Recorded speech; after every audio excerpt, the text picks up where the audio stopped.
ఎందుకు తెలుసా? 10th class దాకా అది, కానీ ఇంటర్మీడియట్ నుండి డిగ్రీ నుండి ప్రతి సబ్జెక్ట్ ఇంగ్లీషే. తెలుగు ఆంధ్రాలోనే, తెలంగాణలోనే. ఇంకొక రాష్ట్రానికి వెళ్తే మీ పిల్లలు బెక్ అనాలా, ఇంకొక రాష్ట్రానికి వెళ్తే అనాలా. కానీ ఇంగ్లీష్ నేర్చుకున్న ఒక వ్యక్తి, ఇంగ్లీష్ చదువుతున్న వ్యక్తి, ఇంగ్లీష్ అనార్గళంగా రాకపోయినా, మాట్లాడటం రాకపోయినా ఏ రాష్ట్రానికన్నా హీరోగా నిలబడగలడు అక్కడ. ఆమేన్, హల్లెలూయా. ఈ రోజున సర్వశక్తి గల దేవుడు నీతో నాతో చెప్పేది, పిల్లలారా, అమ్మా నాన్నలకు చెప్పండి, డాడీ మాకు ఎకరం పొలం అక్కర్లేదు, డాడీ మాకు ఈ కార్లు ఏమి అక్కర్లా. ఇవ్వగలిగాడా కారు ఇవ్వనివ్వండి, పొలం ఇవ్వగలిగాడా ఇవ్వనివ్వండి, అపార్ట్మెంట్ ఇవ్వగలిగాడే ఇవ్వనివ్వండి. నిన్ను ఎంత ఘనంగా చూడండి. ఒకవేళ అదేమీ చేయకపోయినా మీ డాడీ మమ్మీని అడగాల్సింది, దేవుడు తర్వాత నాకు చదువు చెప్పించు డాడీ. నేను చదివింది బీకాం, నేను చదివింది ఇంటర్మీడియట్ ఎంపీసీ, నేను చదివింది ఎల్కేజీ నుండి 10th క్లాస్ దాకా. నా చదువుకి బైబిల్కి ఏమీ సంబంధం లేదనుకున్నా, కానీ ఆ చదువు దేవుడు పునాదిగా వాడుకొని ఇక్కడ నిలబెట్టడానికి దేవుడు మార్గాలు తెరిచాడు. ఉద్యోగం వస్తుందో ఉద్యోగం రాదో పక్కన పెట్టేయండి, ఉద్యోగం వస్తుందో ఉద్యోగం రాదో పక్కన పెట్టేయండి, గవర్నమెంట్ ఉద్యోగం వస్తుందా ప్రైవేట్ ఉద్యోగం వస్తుందా పక్కన పెట్టేయండి. నువ్వు చదువుకొని ఉంటే నీకొక ఎసెట్, అది ఆస్తులన్నా పోవచ్చు, అది నీకొక ఎసెట్. అది దేవాది దేవుడు నిన్ను హెచ్చించడానికి ఉపయోగించే ఒక మార్గం చదువు. Praise the lord. కేరళ రాష్ట్రంలో ఒక తల్లికి 7 పిల్లలు, భర్త గారు మరణించారు. వాళ్ళ ఫ్రెండ్స్ అందరూ, వాళ్ళకి అమ్మా నాన్న ఉన్నారు, వాళ్ళకి పెద్ద పెద్ద బిల్డింగులు, పొలాలు, కార్లు. 7 పిల్లలు ఇంకా చూసి ఈ తల్లి టీచర్ ఇలాగందంట, నాన్న మీకు కార్లు ఇవ్వలేకపోతున్నా, కనీసం సైకిల్ కూడా కొని పెట్టలేకపోతున్నా, చాలా బాధేస్తుంది. 7 పిల్లలు అమ్మ చేపట్టుకుని అన్నారంట, మాకు కారు వద్దు మమ్మీ, ఏమి వద్దు మమ్మీ, ఒక్క పూట అన్నం లేకపోయినా పర్లేదు మమ్మీ, మా 7 చదివించు మమ్మీ, మా 7 చదివించు మమ్మీ, మమ్మల్ని పనికి పంపించక మమ్మీ. అమ్మ పస్తులుండి, ఆ కాలంలో టీచర్లు జీతం తక్కువ అయినా పస్తులుండి 7 బిడ్డల్ని చదివించింది. ఆమెకి 92 సంవత్సరాలు వచ్చినాయి. 7 పిల్లలు. ఆ ఊరిలో ఉన్న వాళ్ళందరికన్నా నా దేవుడు చదువు ద్వారా హెచ్చించాడు. ఇప్పుడు ఆమెననాలి, ఇతర రాష్ట్రాలకి పంపించాడు, ఇతర దేశాలకి పంపించాడు. కుటుంబాన్ని దేవుడు తల ఎత్తే విధంగా దేవుడు చేశాడు. హల్లెలూయా.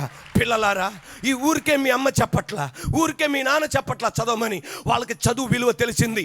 వాళ్ళ అమ్మ నాన్న చదువుకోరా బాబు అంటే చదువుకోవాలా మీ డాడీ? మీ అమ్మ చదువుకోమంటే మీ అమ్మ చదువుకోవాలా. తద్వారా వాళ్ళు పడే వేదన, వాళ్ళు పడే కష్టం తెలిసి నీతో చెప్పేది, నా బంగారు కుమారుడా చదవరా చదవరా చదవరా, తల్లే చదువా చదువు చదువు చదువు. ఎందుకు తెలుసా? వాళ్ళకి విలువ తెలిసింది. అందువల్ల వాళ్ళు అనుకునేది, నేను పడే కష్టం, నేను పడే వేదన నువ్వు పడకూడదు. ఈ రోజున మీ అమ్మ అంట్లు తవ్వుతూ, ఏం తవ్వుతా, అంట్లు తవ్వుతూ సొరకాయ కొత్తు, బీరకాయ కొత్తు, అమ్మాయి అంక చూసి చదవే చదవే చదవే, మా అమ్మ చెప్పింది చదవని. ఎందుకు తెలిసి ఇలా కాలు పట్టుకునేది? ఆమెకేంటండి, నువ్వు చదివితే చదవపోతే పెళ్లి చేస్తే పంపించేద్దే. కానీ నీ దుఃఖం చూడలేదు, నీ వేదన చూడలేదు. నేను పడిన వేదన నా కూతురు పడకూడదు, నేను పడిన వేదన నా కుమారుడు పడకూడదు. యేసునామములో మార్గ మధ్యలో చదువులు ఆపేసిన కుమారులు, ఆమేనండి, మార్గ మధ్యలో చదువులాచిన కుమార్తెలు యేసునామములో 90 రావక్కర్లా, 90 రావక్కర్లా. నాలాగా 34, 35 వచ్చినా పర్వాలా. పెళ్లి సంబంధాలప్పుడు ఏంటిదే? పెళ్లి సంబంధాలప్పుడు మా అత్తయ్య, మామయ్య, మా అమ్మగారిని, నాన్నగారిని అడిగారు, మీ అబ్బాయి ఏం చదివాడు? 10th క్లాస్ 10 సార్లు తప్పారంటే అమ్మాయిని ఇచ్చేవాళ్ళు కాదు. కానీ బీకామ్ ఎప్పుడు అడగల, ఫస్ట్ క్లాస్ సెకండ్ క్లాస్, ఎవరికి ఫస్ట్ క్లాస్ సెకండ్ క్లాస్ అక్కర్లా, బీకామ్. తర్వాత మా నాన్నగారు అన్నారు, మా వాడు ఎండివ్ చేశాడు. మా మామయ్యకి అత్తయ్యకి అర్థం కాలేదు, ఎండివ్ అంటే ఏంట్రా బాబు అని. ఏదో ఒకటి కోర్సు. అరే రెడీ, కనీసం పెళ్లి సంబంధాల కోసం అన్న అమ్మాయిలారా చదవండి, లేకపోతే టెంగరోళ్ళు వస్తారు. ఆ, ఇలా కొడితే మళ్ళా ఇలా చూసేటట్టుగా అలాంటోడు వస్తే అప్పుడు మమ్మీ డా అని ఏడవకుండా ఈరోజు మర్యాదగా యేసు ప్రభువా ఏది ఏమైనా చదువుకోవడానికి ముందుకు వెళ్ళిపోతా ప్రభు. మన చర్చిలో ఒక మిక్కిలి సౌందర్యవతి అని చెల్లొస్తుంది. ఆమెకి సంబంధాలు చూశారు, ఎవ్వరు చేసుకోవట్లా. 10th class దాకే చదువుతాట. నేను ఆమె అన్నాను మళ్ళా చదువుకోమంటే ఎక్కట్లేదన్నా. ఎక్కదో, ఎందుకు ఎక్కదో? ఎక్కిద్దే. ఏదన్నా ఎక్కపోవటం ఏంటండి? వాట్సాప్ నువ్వు ఎమాపరేట్ చేస్తావు, అది ఎక్కుతుంది నీకు. యూట్యూబ్ మీ నాన్నకే తెలదు, నువ్వు ఆప్షన్ అని చేస్తావు, అది ఎక్కుతుంది నీకు. ఈ చదువు ఎక్కదా? జుట్టు పట్టుకుని అది చూడండి, వాళ్ళ అమ్మ ఎలా చూస్తుందా, అదే చెయ్యాలి బాబు. జుట్టు పట్టుకొని మేలేసి కాలుతో తనకూడదా? దేవా, నా బిడ్డని చదవని కూడా చేసే దురాత్మ యేసు రక్తములో ఈరోజు దూరమవును గాక. నా బిడ్డని స్కూల్కి పంపించని కూడా చేస్తున్న రోగపాత్మ, నా బిడ్డని కాలేజీకి పంపించని కూడా దురాత్మ. నువ్వు ఏర్పాటు చేసింది ఎడ్యుకేషనల్ సిస్టమ్, నువ్వు ఏర్పాటు చేసింది హోమ్ సిస్టమ్, నువ్వు ఏర్పాటు చేసింది చర్చ్ సిస్టమ్, నువ్వు ఏర్పాటు చేసింది స్కూల్ సిస్టమ్. ఈ మూడిటికి అడుగు పెట్టనేకుండా చేసే దురాత్మ పిల్లల్లో ఇప్పుడే దూరమవును గాక.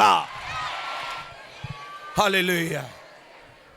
ఈ పగటి వేళ నజరేయుడైన యేసు నామములో ఈ రోజున దేవుని వైపు తిరిగి మరలా నువ్వు వెళ్ళి చదువుకోవడానికి దేవుడు కార్యం చేస్తాడు. దేవుడు తన జ్ఞానం ఇస్తాడు. ఎవడికి ఎక్కదు, నాకు ఎక్కదు. ఎవడికి ఎక్కిద్ది? 5 సంవత్సరాలు చదువు మానేసేసి మళ్ళా చదవాలంటే నీకు ఎక్కదు. రోజు కత్తితో బీరకాయ కోస్తున్నావు అనుకో, ఎలాగుంటుంది? అది పొదునుగా ఉంటుంది.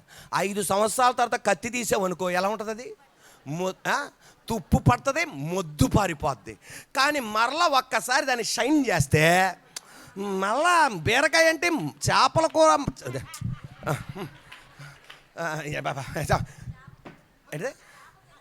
చేపలు తెగుతాయి. చేపల మాంసం అనకూడదు కదా. చేపలు తెగితే మొత్తం తెంచేస్తూ ఉంటావు. ఈరోజు నజరేయుడైన యేసు నామములో నన్ను బలపరచువాని ద్వారా నేను సమస్తం చేయగలను.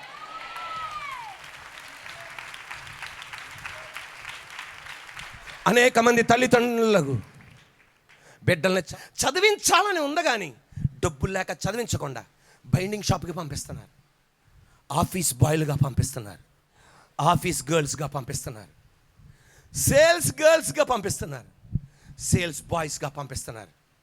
వాళ్ళందరూ చెప్పేది ఏంటి తెలుసా? చదవాలని ఉన్నాయా, మా ఇంటి పరిస్థితి ఇది, మా నాన్నకి బాగోదు, మా అమ్మ ఒక్క జీతం సరిపోవట్లా, అందుకని ఇలాగ వెళ్తున్నాం, సరిపోవట్లా. ఈ రోజున తల్లిదండ్రులారా, మీరు ఆరోగ్యం ఉంటే మీ బిడ్డలను అలా పంపించకండి. ఫీజు ఎలా కడతారో దేవుడు చూసుకుంటారు. ఫస్ట్ నెల కట్టేయి, సెకండ్ నెల తర్వాత మనం చూసుకుంటాడు. ఎలాగంటే మన తెలదు, యెహోవా ఇదే అడుగు పెట్టే తర్వాత ఎలా ఫీజు కడతాడో, మీ పెద్దమ్మ కడతాడో, సజ్జిబాబు ఎవరు కడతారో నీకు తెలదు. అడుగు పెట్టే తర్వాత మిగతా అన్నీ దేవుడు చూసుకుంటాడు. Are you ready? హోమ్ ఒకవేళ దూరం అవ్వచ్చు, స్కూల్ ఒకవేళ దూరం అవ్వచ్చు, ఇది ఎక్కడ పెడితే అక్కడ.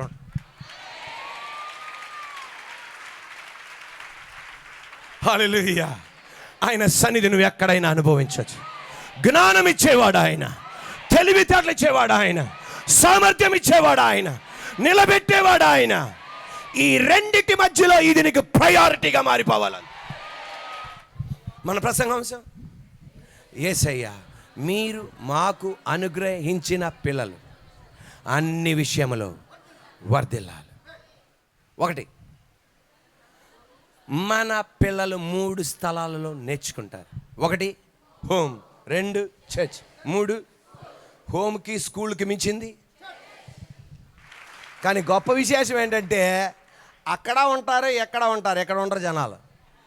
అంతా అయిపోయినాక వస్తున్నాను దేవా, వస్తున్నాను తండ్రి, మా అబ్బాయి సిగరెట్ తాగినాక తీసుకొస్తుంటారు. ఆ, అమ్మాయి కొంచెం తేడాగా ఉన్నప్పుడు అప్పుడు తీసుకొస్తుంటారు. త్రివ్వా నువ్వు అద్భుతం చేయి తండ్రి. దేవుడు అంటాడు, ఇప్పుడు కన్నా వచ్చేవాళ్ళరా రా, అంతగా చెయ్యొద్దు. హల్లెలూయా. ఇక్కడ తీసుకురావడానికి నువ్వు శ్రద్ధ చూపెడితే ఎక్కడ సిస్టమ్ బాగుపడిపోద్ది, ఎక్కడ సిస్టమ్ బాగుపడిపోద్ది. ఒక తల్లి చెప్తున్న సాక్ష్యం. ఫస్ట్ క్లాస్ చదువుతున్న పాప, ఏ క్లాసు గడి చెప్పండి, నేను స్కూల్కి వెళ్ళను అంటుందంట. అమ్మ కొట్టిందంట, నాన్న కొట్టాడంట. నేను వెళ్ళను. నాయనమ్మ తాతయ్యలు వచ్చి, రే అలా కొట్టకరా బాబు చచ్చిపోద్దరేదంటే, సావనే అంటే సామని కాదు, అలా కోపం వచ్చి, చదువు విలువ తెలుసు కనుక. ఇక భార్య కొట్టడం ఆపేసింది, అమ్మ కొట్టడం ఆపేసింది, నాన్న కొట్టడం ఆపేశాడు. నాన్న అన్నాడు, ఇలా కాదులే అనగానే అమ్మ ఒక ప్లాన్ వేసింది. చదువుకోకుండా ఏం చేస్తావు చెప్పు, ఏం చేయాలో నాకు తెలవట్లా. చదువుకో, లేకపోతే ఫౌండరీ పని కన్నా ఇల్లు అంటే ఏమనుకుంది, ఈ చదువు కన్నా ఫౌండరీ బెటరు అనుకొని చెప్పి ఫౌండరీకి పంపించాడు. ఫౌండరీకి పంపించి నువ్వు అక్కడ పని చేయన్నాడు. డాడీ మరి నేను అక్కడ దాకా వెళ్ళాలి, నువ్వే కష్టపడుకో, నువ్వే బస్ టికెట్కి డబ్బులు సంపాదించుకో, నువ్వే, నేను మధ్యాహ్నం అన్నానికి మాత్రమే, రాత్రి అన్నానికి మాత్రమే, బ్రేక్ఫాస్ట్కి మాత్రమే, మిగతా అన్నీ నువ్వే చెయ్యి అంతే. 1వ వారం ఫౌండరీకి వెళ్ళింది, నడుచుకుంటా ఇంటికి వచ్చింది. డాడీ వెనకాల వాచ్ చేస్తూనే ఉన్నాడు, మరి బావగా మరి. మళ్ళీ 2వ రోజు నడుచుకుంటా వెళ్ళింది, ఆ ఫౌండరీలో పని చేసింది. మొత్తం చేతులకి దెబ్బలు, కాళ్ళకి దెబ్బలు, మొత్తం గాయమైపోయింది. మమ్మీ తంది, మమ్మీ కనీసం అక్కడికి వెళ్తానికన్నా ఆటో డబ్బు లేవు మమ్మీ. డబ్బులు కావాలంటే కష్టపడాలమ్మా, మరి మనం ఏం చేయలేము. అందుకని 3వ రోజు నడుచుకుంటూ వెళ్ళింది. 4వ రోజు, 5వ రోజు శుక్రవారం కల్లా డాడీ దగ్గరికి వచ్చి చదువుకుంటా డాడీ గట్టిగా కౌగలించుకొని ఏడ్చొక్క మాట అన్నాడు, నేను నీకు మూర్ఖమైన డాడీగా కనపడ్డా, నేనున్నంతకాలం నీకు పర్వాలా, కానీ నువ్వు చదవకపోతే ఒక ఉద్యోగం సంపాదించలేవు, డబ్బు సంపాదించలేవు, ఎవరు నిన్ను పోషిస్తారు. ఎక్కడ పడితే అక్కడ అడ్వర్టైజ్మెంట్ చూస్తున్నా, డబ్బులు ఎవరికి ఊరికే రావంట. ఓరే నాయన, ఇదేంటి ఈయన భలే క్యాప్షన్ భలే ఉంది ఇంది. ఎక్కడ చూస్తున్నా, ఎక్కడ బోర్డు చూస్తున్నా, డబ్బులు ఎవరికి ఊరికే రావు, డబ్బులు ఎవరికి ఊరికే రావు. కరెక్టే సార్, డబ్బులు ఎవరికి ఊరికే రావు. అందువలన బంగారం కొనుక్కోండి. నేననేది చెప్పనా, ఊరికే ఏది రాదు. నువ్వు అమ్మాయి అవని, అది అబ్బాయి అవని, మీ నాన్న కష్టపడుతున్న వల్ల నీకు అర్థమవుతుంది. ఏమర్థం కావట్లా, మంచి ఇంట్లో ఉంటున్నావు, కారులో ఉంటున్నావు, బైక్లో తిరుగుతున్నావు, అన్నీ చేస్తున్నావు, కానీ మీ నాన్న కొన్నాళ్ళే ఉండేది. తర్వాత నెక్స్ట్ నువ్వు తరం లేపాలి. వాళ్ళు బాగుపడాలంటే నువ్వు చదవాలి, నిలబడాలి, కష్టపడాలి, డబ్బు సంపాదించాలి. ఉండండి, మందిరానికి స్పాన్సర్ చేయాలి. 2, యేసయ్య మన పిల్లలకు ఇచ్చే 7 ఆశీర్వాదాలు. యేసయ్య మన పిల్లలకు ఇచ్చే 7 ఆశీర్వాదాలు. 2వ పాయింట్లో 1, ఫిజికల్ గ్రోత్, భౌతిక పెరుగుదల. అంటే శరీర సంబంధమైన పెరుగుదల. అంటే ఎత్తు, లావు, బారు, పొడవు, పొట్టి, ఎర్ర, నలుపుగా, ఎర్రగా, తెల్లగా, అది మాత్రమే కాదు.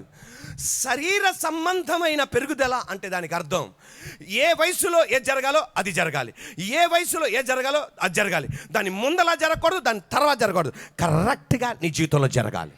భౌతిక పెరుగుదల అది ఆర్థికం అవని, స్థలాల్లో అవని, చదువులో అవని, బైకులో అవని, పేరు అవని, ఘనత అవని, ఇటువంటి పెరుగుదల నేను నీ పిల్లలకి ఇస్తా.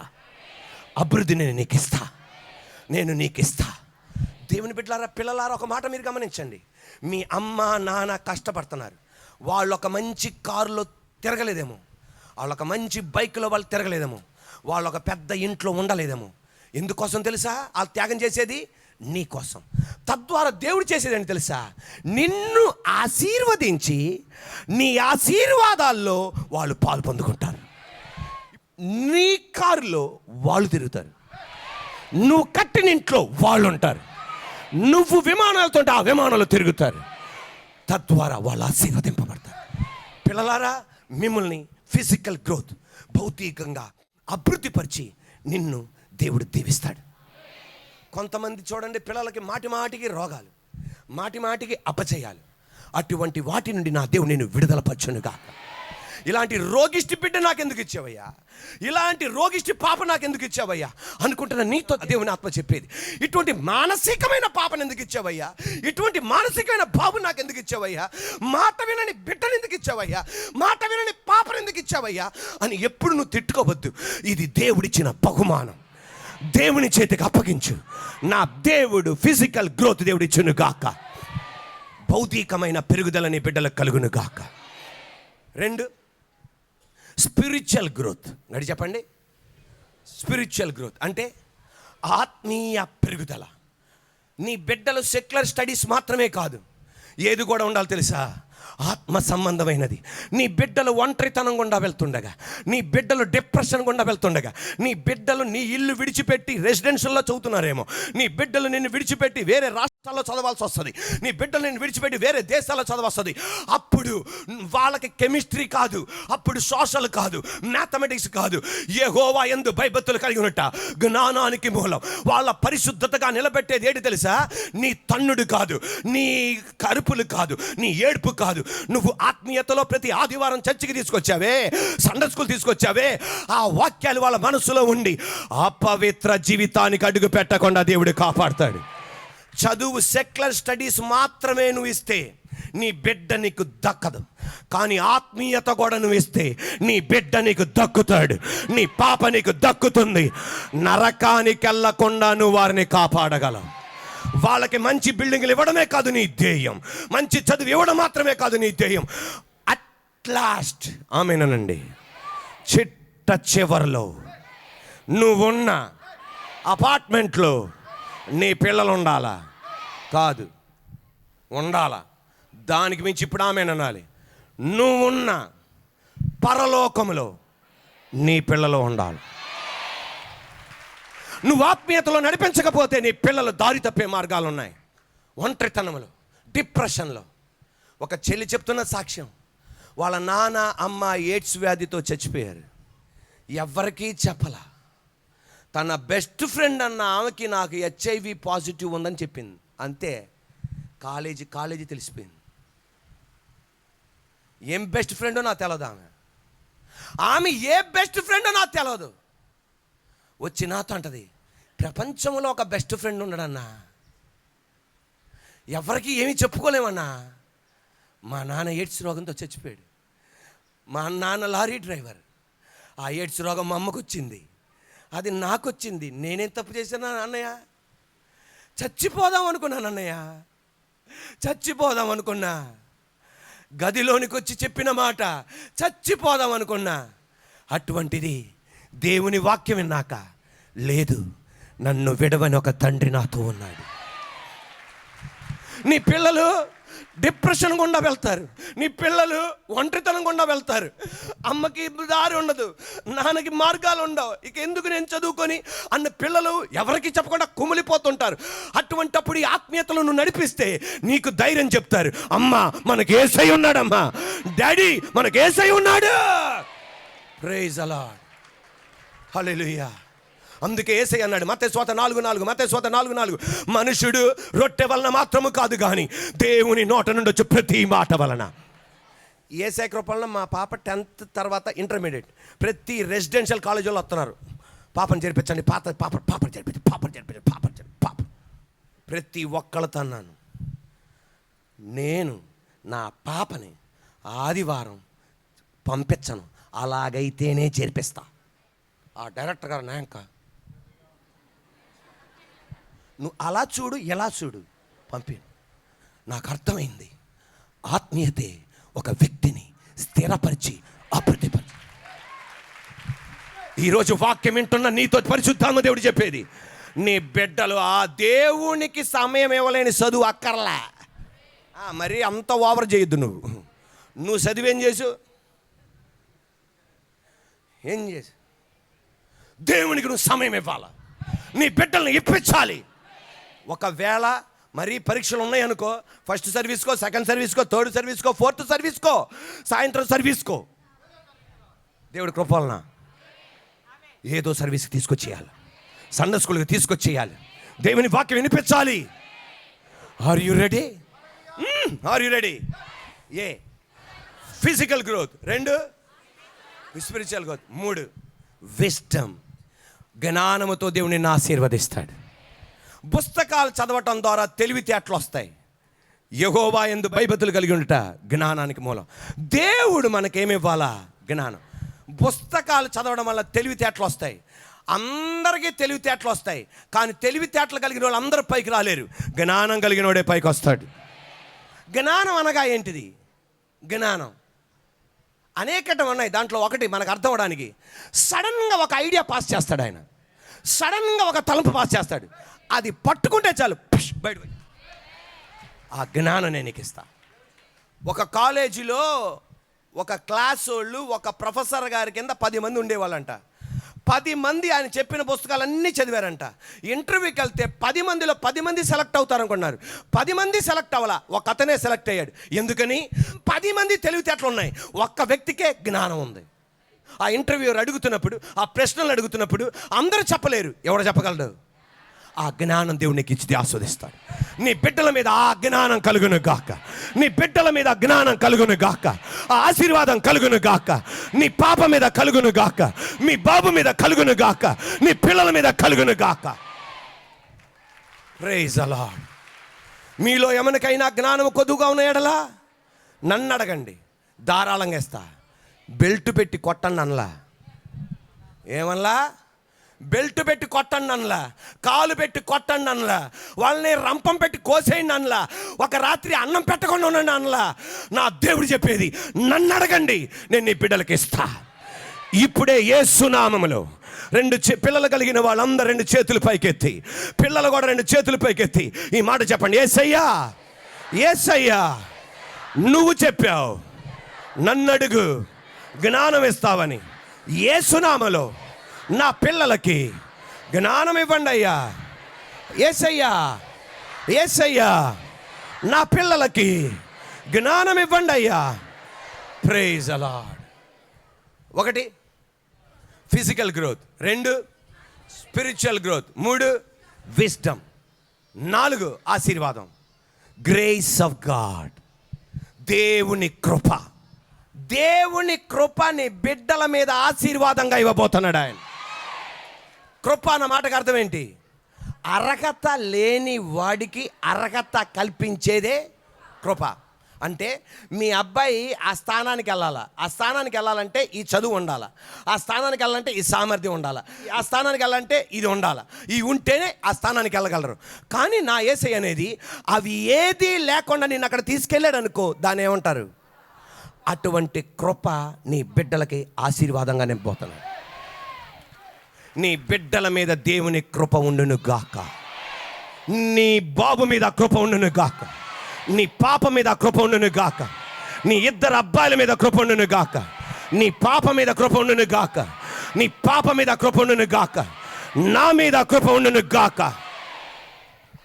నజరేయుడైన యేసయ్య నామములో అమ్మా నాన్నలారా, మీరు చూడలేని స్థలాలు మీ పిల్లలు చూడబోతున్నారు. ఎలా? దేవుని కృప. ఆ మాట చెప్పాలి. మీరు చూడలేని స్థలాలు మీ పిల్లలు చూడబోతున్నారు. మీరు ఎక్కలేని వాహనాల్లో మీ పిల్లలు తిరగబోతున్నారు. మీరు ఉండలేని ఇంట్లో మీ పిల్లలు ఉండబోతున్నారు. మీరు వాడలేని, ఉపయోగించలేని, ధరించలేని వస్త్రాలు నీ పిల్లలు ధరించబోతున్నారు.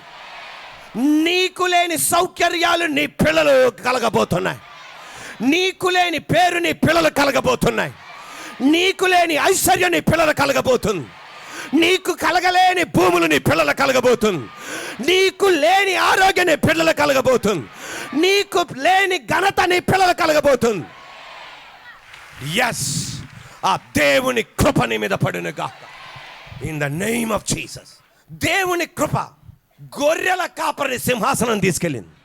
దేవుని కృప యెఫ్తాని నాయకుడిగా మార్చింది. దేవుని కృప రూతుని ఒక ఇంటి యజమానురాలాగా మార్చింది. దేవుని కృప ఎస్తేరుని రాణిగా మార్చింది. దేవుని కృప పేతురుని ఉపయోగించేటట్టు చేసింది. దేవుని కృప పౌల్ని 14 పత్రికలు రాసేటట్టు చేసింది. నీ బిడ్డల మీద కృప పడింది ఈ రోజున. దేవుని కృపే మనల్ని నిలబెట్టేది.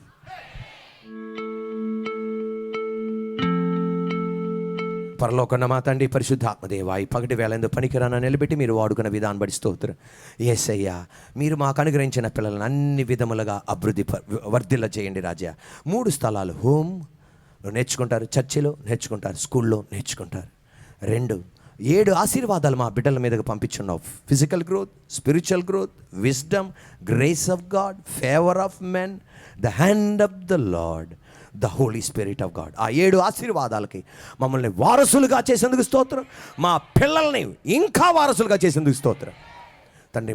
3, మేము డిఫరెంట్గా ఉండి మేము డిఫరెన్స్ చేయాలి. ఎందుకంటే అందరం మనుషులే, కానీ మాలో ఒక ప్రత్యేకత. పరిశుద్ధాత్మ దేవుడు ఉన్నాడు, యేసయ్య ఉన్నాడు, యెహోవా దేవుడు ఉన్నాడు.